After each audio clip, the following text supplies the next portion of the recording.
Do you see him? Not yet. Oh, send him did you send him the invitation? I did not. Oh, okay, yeah. Send him the invitation to Toxin Gamer. Okay. Send him the invitation, then he'll have it. Yeah. Wait, no, you need the invitation to Toxin Gamer 13, right? Yeah, I forgot about that part too. That's okay. Okay, well, he's going to send you the invitation. Because the password only lets you in once you know where you're supposed to be going, so. Yeah, if you put the key in the wrong room, yeah, may not get that in. Do you have that? I just sent it to you. Yeah, okay, he just sent it to you now, so check your Gmail.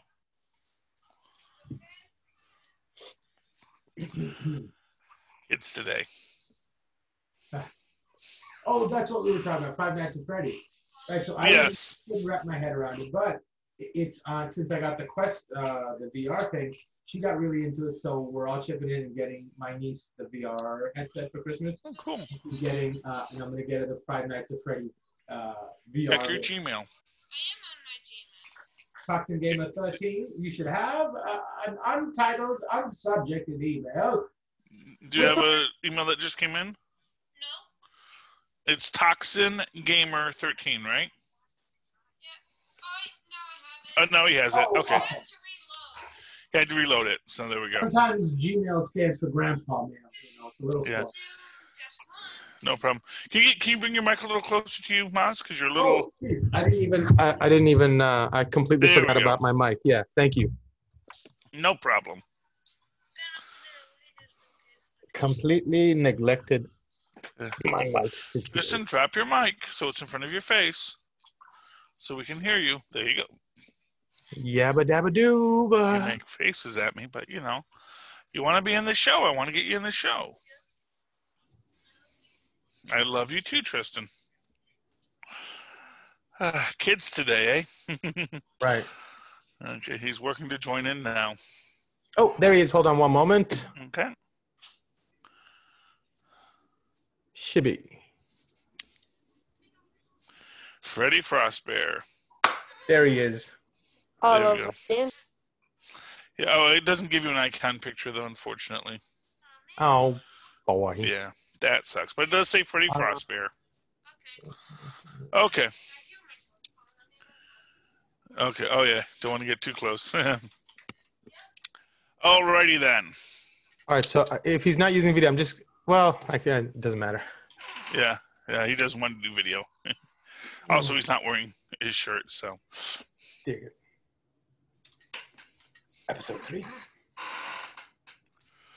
Avast me hearties and welcome once again to Full Stream Ahead. I'm your captain, Charlie, the Professor Esser, and with me as always is me skinny rich friend and first mate. Yeah, it's Mozz. And joining us once again, or perhaps for the first time, our special guest, whom we do not know. Yes, we don't. We don't know. Hailing from parts unknown, Freddy Frostbear. Yes. Oh, we love Freddy Frostbear. Tonight's episode, Chapter 11, The Heiress. The Mandalorian braves high seas and meets unexpected allies. Our director this week is Bryce Dallas Howard, which sounds super Oh, wow. Yeah. And, of course, Jon Favreau gets our written by, gets our created by, and gets our based on Star Wars by George Lucas credits in this one.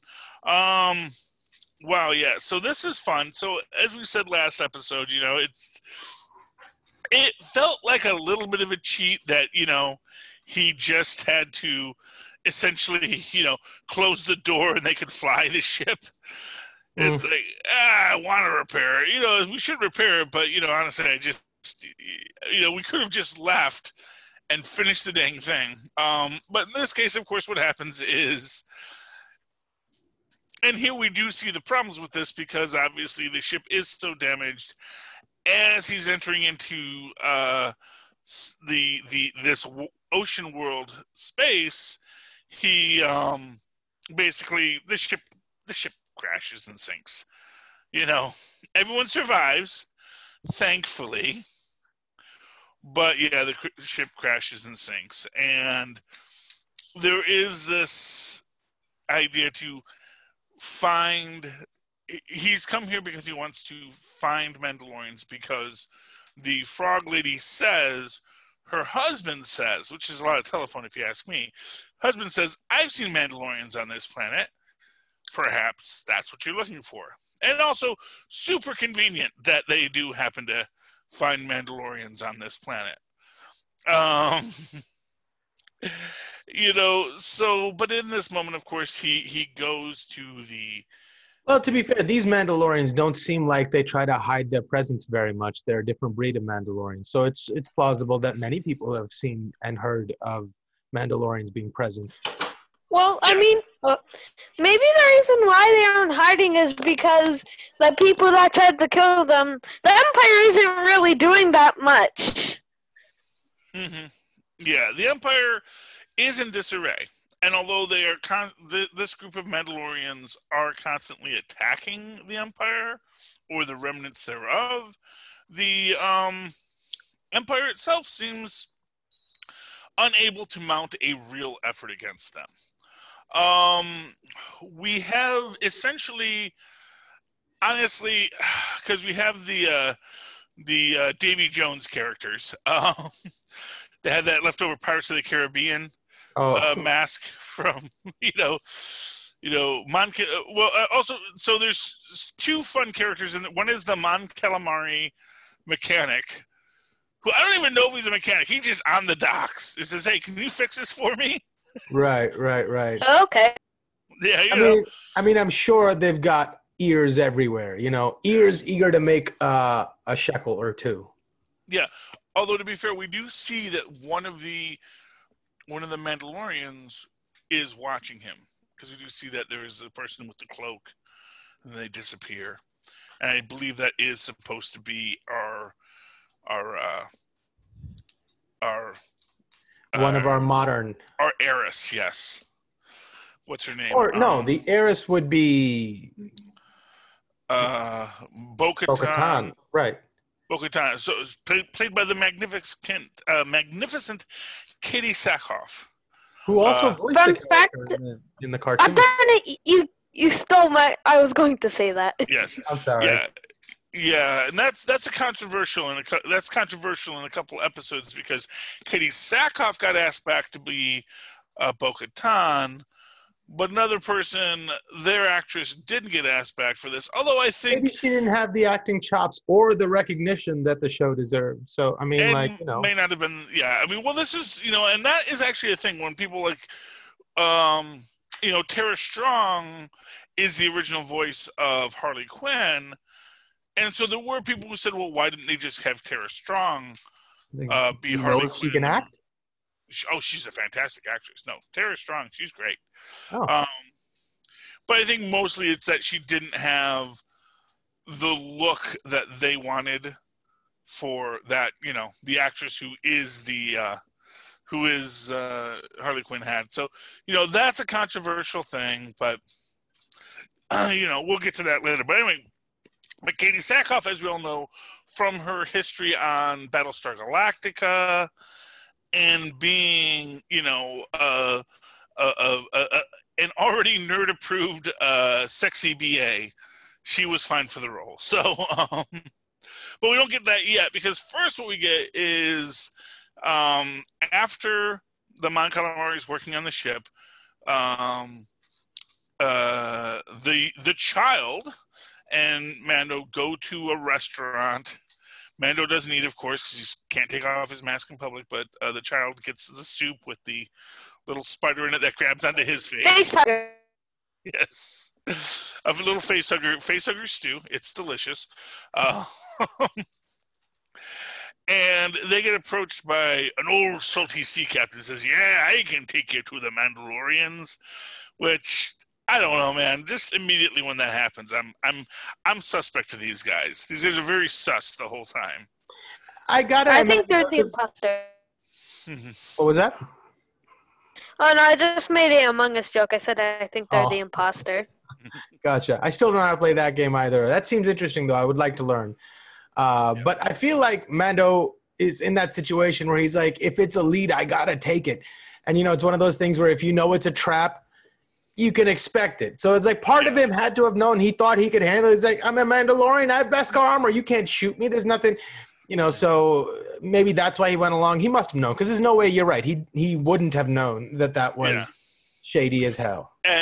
But of course they also, this is where you actually see, this is Mando's one weakness. He has Beskar armor, but not around his heart. And they immediately kick the child into the water, which is like, oh. And there's a creature in there. There's a creature in there. Yes. Can I say something? I think they probably should have pushed the Mando in first, because the Mando is known for killing people. So if they just push a thing that'll make him more angry, they're probably gonna die. Yeah, well, the thing is, they wanted his Beskar armor. That was the whole thing. Although they must have also thought, hey, it's going to be really hard to push a Mandalorian in the water, but if we throw the baby in, he'll go in on his own accord. Exactly. And but this is one of these things that we do get in this that we kind of see repeatedly in this, which is that Mando is really a target constantly because he is decked out in bling. Right. Right. He's got this great Beskar armor, and everywhere he goes, he is like, oh yeah, it's Mando and his $8 billion armor that he just happens to be wearing everywhere he goes, And then at this point, the other three Mandalorians show up, and they basically make short work of the sea captain and his crew. They all die. Yeah, they all die. And then when Mando confronts them, they all take off their helmets. And Mando freaks out. He's like, where did you get that armor?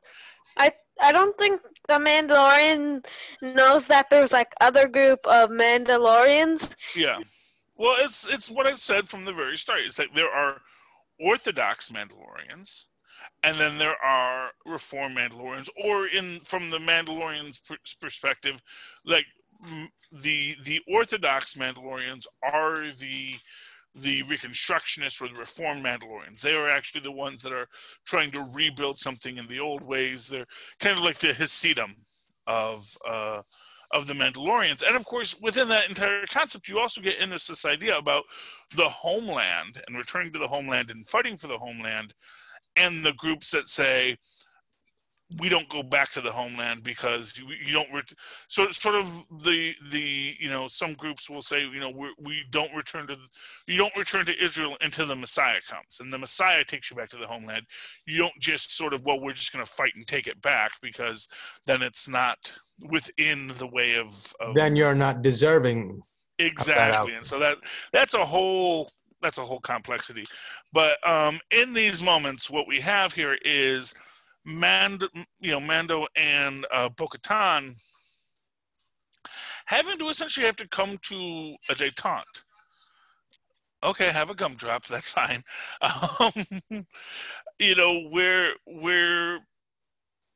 Mando at first, he doesn't want to have anything to do with these people, but then when one of the Davy Jones guys, his brother, comes and says, "You murdered my brother," she shows up and says, actually, I murdered your brother. I'm going to murder you too.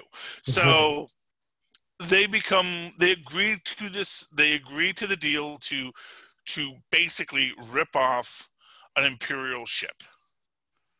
They're going to do a heist. Right. And in this moment, and this is actually, because we get a nice resolution to the whole egg issue in this one. What's the egg issue?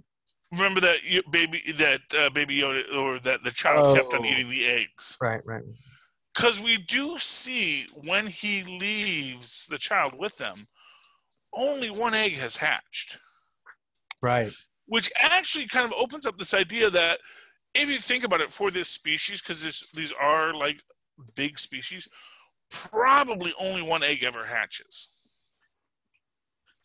Probably they lay lots of eggs, and for all we know, essentially once they all hatch, all the babies eat each other until there's only one. Right. We don't know their life cycle. And not just that, but like certain things in nature are meant to feed other things. Like the ocean circle of life begins with plankton spawning in numbers too big for the world to sustain in their natural life cycle. So there's other things that eat them, and then other things that eat them, and they sustain everything else. So some things are done for this purpose from a grander perspective. The puppeteer of the universe, physics, if you will, or nature or whatever. But some things are meant for that. So for us to put our own morality that exists only in our little circle of beings onto something that isn't part of that circle is unnecessary, at the very least. Yeah. But at the end of the day, what we can say is that, the child does learn how to accept that the thing is alive now, and it does differentiate what it is and what it's supposed to be. And he goes back to eating spiders. But in this moment, he leaves the child with the frog couple so he can go on the mission. And basically throughout the entire time, Bo-Katan keeps on sort of changing the mission and upping the stakes, where it's like, I thought we were just stealing the weapons. No, we're actually stealing the whole ship. And I will say, I mean, she gets things done. Yeah, well, she is, as she said, she is the rightful heir to the throne of Mandalore, which is, in and of itself, also this kind of, I don't know, maybe a dark thing where it seems like she's almost unnaturally obsessed with it. Like you can see her being pulled towards the dark side and justifying it in her mind with different reasons. That might not really be legitimate. Yeah, but that is what we're seeing here, and she is being pulled into this. She is getting Mando pulled into it, and that's of course where it gets to be maybe problematic for us as observers, is seeing Mando just sort of not being in control of his fate. And in the end, she really tries to recruit him into this. But he's like, no, I have my quest to do, and you're not going to do that. But before that, let's get to some of the fun bits in the battle for the ship with all the weapons. First off, you have the guards who lock themselves in the cargo hold, and then they basically, because they've taken over the ship, they eject the cargo hold so that all the... And most of them die? Yeah, they all die horribly. You know what? You agreed to be in the Empire. You have to expect... Yeah, people are going to die horribly. They blew up 2 Death Stars. You know this going in. And soon a third one when the First Order comes. Technically, this is the First Order, but that's like Well, before. this is what will eventually become the First Order, arguably. Although... Like, how do they motivate these people to continue running towards certain death? They must have like a great plan to take care of your family if you are killed in the line of duty. Well, I mean, if Finn's to be believed, a lot of these people were just sort of conscripted at birth. And they just don't know anything else, Well, they just fixed that. Like Charlie said, they just fixed that. Just kidnap some children. They don't know. Yeah, exactly. So there are a lot of child soldiers in the Empire and the remnants of the Empire, so... It gets dark in this universe. That's the thing. It's always important to remember. Every time anyone wants to say, oh, but the Empire brings stability, it's like, you bring stability, but you're also objectively evil.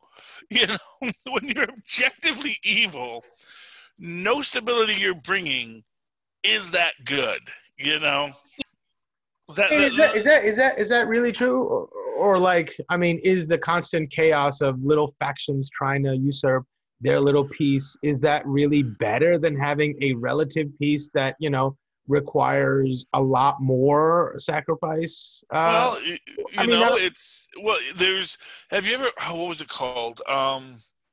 I think it was called like A Tidy Little War or something. It was a Star Trek episode. And basically, these two planets have been at war for like 1,000 years. And what they do is it's just all a computer-generated war. And so every so often they'll say, oh, no, they attacked us. And so 5,000 of us must go to the disintegration chamber now. And they're like, are you crazy? It's like, but that is the nature of the fascism. It's like, yeah, first off, you're not trading a bunch of little warlords for the empire.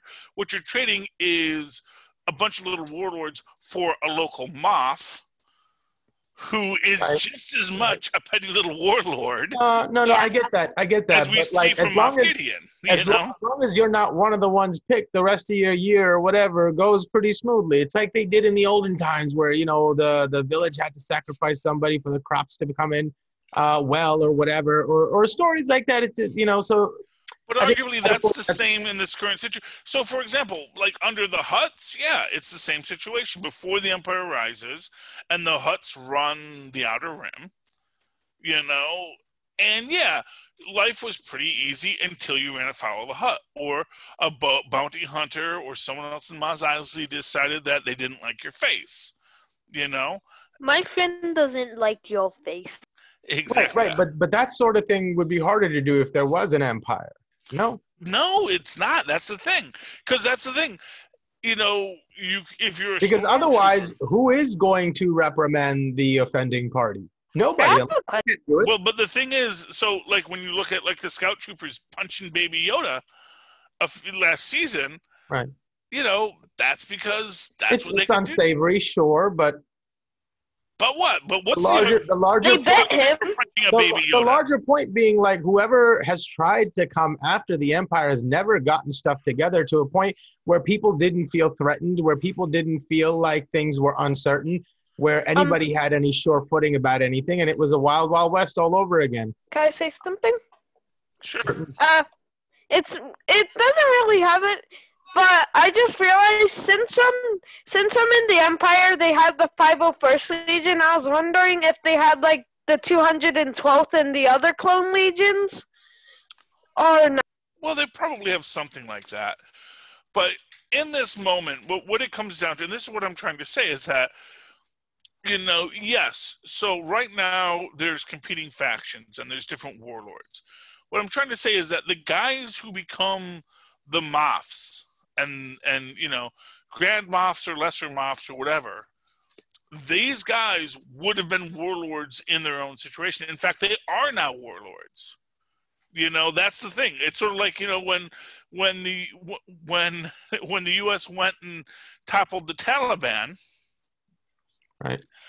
All these warlords came into power, but then a bunch of other warlords joined with the Taliban. And the Taliban was just a bunch of other warlords that got together and said, okay, we're gonna agree that this is gonna be our organizing principle, this brand of this religious ideal, and we are gonna beat the heck out of the population every day to enforce our order. And that's the truth of it. That is the truth of it. Is that what the Empire was implying? Yeah, I think so. I have a question. Yeah. How did the talk about the Mandalorian turn into something about the Taliban and the Empire? Well, have you watched this show before? I mean, no, I haven't. This is what we do. Yeah, this is what we do, Tristan, Freddie Frostbear.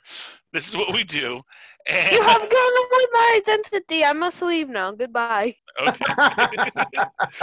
But no, but this is the idea that always these empires sort of mirror other empires and other structures that have existed, and in this moment. It's easy to look. It's sort of like when you say, oh, well, Rome kept the peace. But, of course, kept the peace for who? And kept the peace in what way? Because, obviously, if you're a Gaul, Rome's peace is not nearly as good as you think it is, And when you think about something, and they kind of make fun of this, and it's the classic, British imperialism, if you ever watch The Life of Brian. And they talk about all the good things the Romans are doing, And it's like, okay, yeah, that is true. But at the same time, what are the costs of that for the people of Judea? And to give it a little heavier, what is the cost of all of the things for the people of India to be under British imperial rule? That does this imperial rule really help? Like, yes, it probably has selling points. It probably has advantages, but it also probably has a lot of disadvantages, expressly because is it possible you're being ruled by, in the Empire's case, a human supremacist group that is pushing everybody else down. But I mean, is it possible to generate the sort of consensus you would need to move the entirety of, sentient beings forward without a little bit of that? And is it not just other factions seeking to have the same control, but painting you a different narrative to say we are the ones that deserve to be in that seat, rather than to say that there should be a different form of, or maybe none governance at all? If one wants to argue it, one can say that's what the trade union was about. That when the trade, I forget what they call them in the prequels, the trade federation. Basically, all of the corporations went up against the Republic, expressly because the Republic was not efficient and was probably, because the Republic was also very human supremacist, was probably also oppressing a lot of these other capitalistic ideals. And within that structure, that capitalistic ideal of, essentially, why do we need a central authority if we just want the flow of commerce? Well, because I think what it affords you is a bit of security to say that there is an organization of parties that can descend upon you were you to go against the rule of what's been said. And that, can I say something? Yes, please, Freddie. That I just wanted to say that even the Empire were kind of jerks to the Empire. Like, the Scout Troopers annoyed the Stormtroopers. The clones hated the humans hated the clones. It wasn't very stable. Right, but for somehow they got all those people who hated each other to work together towards a common goal. But did they? That's always Didn't they? Well, I mean, if you really want to go deep into it, you could also even argue if you go into the Rogue One where literally... I mean, if it wasn't for those pesky kids, they would have gotten away with it. No, because the entire point of Rogue One is that the guy who designs the Death Star, who is literally forced because they kill his family or they hold his family hostage to make him design the Death Star because he's the great scientist, he's the great evil. In classic villain tropiness, we have your daughter now build me a bomb. Right. He intentionally designs it with the flaw that causes it to blow up. So essentially what it is like, yeah, this group isn't. Here's the thing: if the Empire, like, if you said, well, I don't want to build you a Death Star, they said, okay, well, we'll get someone else to build us a Death Star. That they say, no, have to build us the Death Star, or we will kill you or your family. That's when it's like, okay, now you've crossed a line. Now you are no longer a beneficent empire. You are a crushing regime. Is it possible for any empire to exist without doing things like that? Well, I mean, my argument is maybe we don't need a galactic spanning empire. That's a different argument. I can understand that. Yeah. Speaking of but if we're just trading it for another, Well, that's the basic problem with the New Republic is that it's trying to maintain a universal organization when a galaxy is a big thing. Right. And that's the idea, is that a galaxy is a big thing, and maybe what you need, rather than one central authority dominating everything, we do say, okay, look, maybe the central authority just sort of gives a lot of autonomy to the regions, and each region has its own thing. And the good and the bad of that is that sometimes the independent regions don't do the right thing. Yes, Freddie. I just want to say something. In the start of like the Galactic Civil War, that this was like before the Empire blew up Alderaan. Everyone did not see. It's kind of like in some wars where some people did not see who was the real bad guy. So, but until like they did something horrific, like blow up a planet, then everyone started to realize, hey, these Imperials kind of suck. Exactly. And that is what we're dealing with here. We're dealing with an empire that is, as Leia says to Grand Moff Tarkin, the more you clench your fist, the more star systems are going to slip through your fingers. Which is actually the whole point, is that if the empire wanted to hold it loosely, they could be this organization, which is what I think the New Republic is trying to do. They're trying to say, this only works if you work with us. Voluntarily. Exactly. If you want to be a part of what we're building, you can be a part of what we're building, and we can share in the burden and work together, and you can maintain your autonomy. You know, you can be one voice of the many in this group. And that's what the Republic tries to be for the world, and what the Empire is trying to not be for the world, because the Empire is trying to just say, the galaxy must be one thing. And within this, we see that there's the whole thing about the Darksaber and Moff Gideon. You know, Gideon has a Darksaber, and like when Bo-Katan, faces the captain of the ship, he's like, look, yeah, I'm already dead, basically. He commits suicide, kind of. And yeah.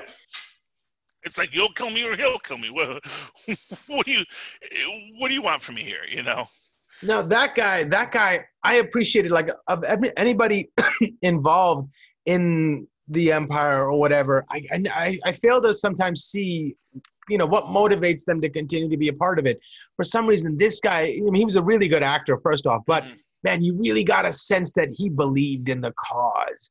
No question, not an ounce of doubt in his mind. When Moff Gideon said, you know what to do, he's like, it's my time to shine. That was his moment. Like, that was the first example of that I'd seen. That sort of loyalty towards a cause from their side. Yeah. There's actually a story about a clone trooper who was they made a clone trooper for the Empire, and he was completely loyal. And since he was a clone, no one respected him. But he was so loyal to the Empire that he would kind of do anything without a second thought in the matter. And once, after his friend died and he was trying to see who killed him, he found it surprising that was the first time he actually ever disobeyed an order. Yeah. Well, because it's hard when you're in that position and then you find yourself disobeying orders, because that is the crux of the problem, is that eventually everyone wants to disobey the order. And along those lines of disobeying that order, we get in this central question with Mando. Just the fact that, after Bo-Katan has taken the ship, she has the weapons, she's, plotting her retaking of Mandalore, which I'm guessing is going to end poorly eventually, but we'll see what happens. She says, Moff Gideon is running Mandalore right now because he has a saber, or? Whatever is on Mandalore, as Mando says, it's a plague world. It's dead. Oh. Whatever goes to Mandalore dies. So it's literally, and I'm guessing basically what it is, that between the Jedi Wars with the Mandalorians and then the Imperial Wars against the Imperial Purges against the Mandalorians, Mandalore is pretty messed up. So fighting for Mandalore is probably something of a lost cause. And this is where you get this idea between the diaspora of the Mandalorians, the foundlings and those who were off-world, who have built their own Mandalorian culture off of the world, and those who seek to return to a place that has been decimated by wars for the last 1,000 years. And that's the question with the Mandalorians and what they're going to be. But in this moment, obviously, Mando says, because Mando, it's not like he's opposed to fighting for her, but he has his other obligation. He has his side quest. So, he jumps off and he flies away on his back with his jetpack. And also, it's sort of that sense of loyalty there too. It's like, hey, look, I needed help and they were there. How dare I not return the favor and be of help when they need it? Exactly. Those are Mandalorians. Those are my people. So regardless of whatever, even if they're dirty mask taker offers. Right. In your opinion, do you think the Mandalorians still think of the Imperial Mandalorians? If you don't know, in the Rebels cartoon, the Empire took over a group of Mandalorians and made them Imperials. Do you think they still respect them as Mandalorians?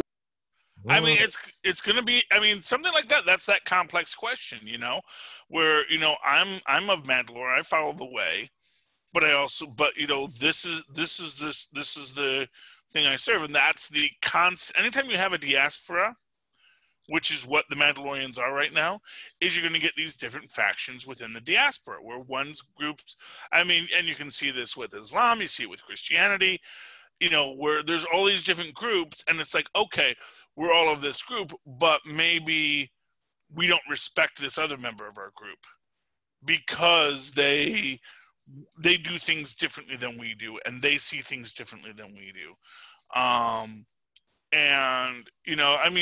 What you can say about Mando is he clearly is very much, he has internalized the teachings of his group.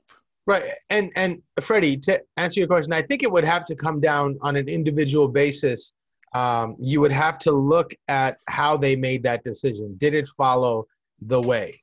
Exactly. What that means, how you follow the way, could mean very different things depending on where you are, what your surroundings are, what pressures the environment puts on you. How does the way express itself with those pressures?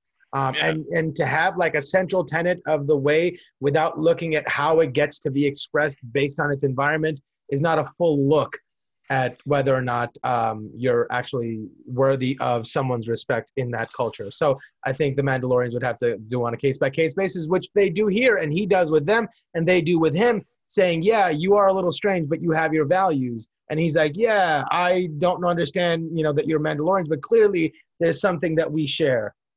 Exactly.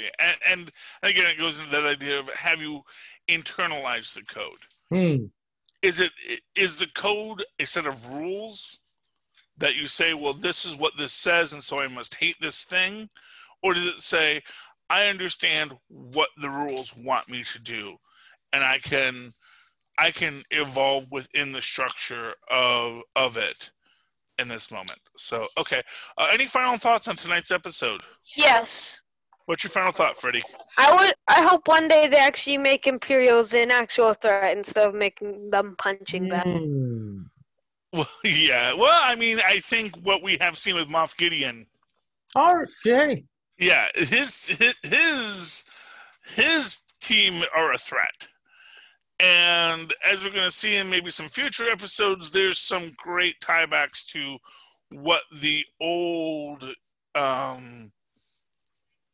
empire was that may be coming back in this, that maybe feeds into our first order. But we'll talk about that in future episodes. In the meantime, hey everyone, I hope you enjoyed listening to this show. I don't know when this is going to air, but you know what? We have a gift guide here on the Capes and Lunatics thread and Southgate Media thread, which is where our show can be found. And you know what? Whether it's for Christmas, for Hanukkah, for the 12th day of Christmas, for Kwanzaa, there's always something to buy a gift for, maybe just for somebody's birthday because you love them. Go to those gift guides, check those out. And if you can't think of anything else to buy them, why don't you go get them some nice, great Tweaked Audio headsets over at tweakedaudio.com, or get them Hunter-Killer from hunterkiller.com. At either location, you can use the coupon code Southgate, to get a discount on the project. You can use it twice. Use it once there. Everyone's happy. Likewise, if you go to our show notes, you can click over to Amazon and go to Amazon and buy anything you dang well please. Costs you nothing to do it that way. Helps out the show when you do. And while you're there, you can check out Pod Life, the book written by and for members of the Southgate, or by members of the Southgate Media Group family, for you to tell you why the whys and wherefores of podcasting. And that is written, that is available in both a hard paperback edition as well as in a digital book. All of this sounds so cool. It does all sound so cool, so people should buy these things.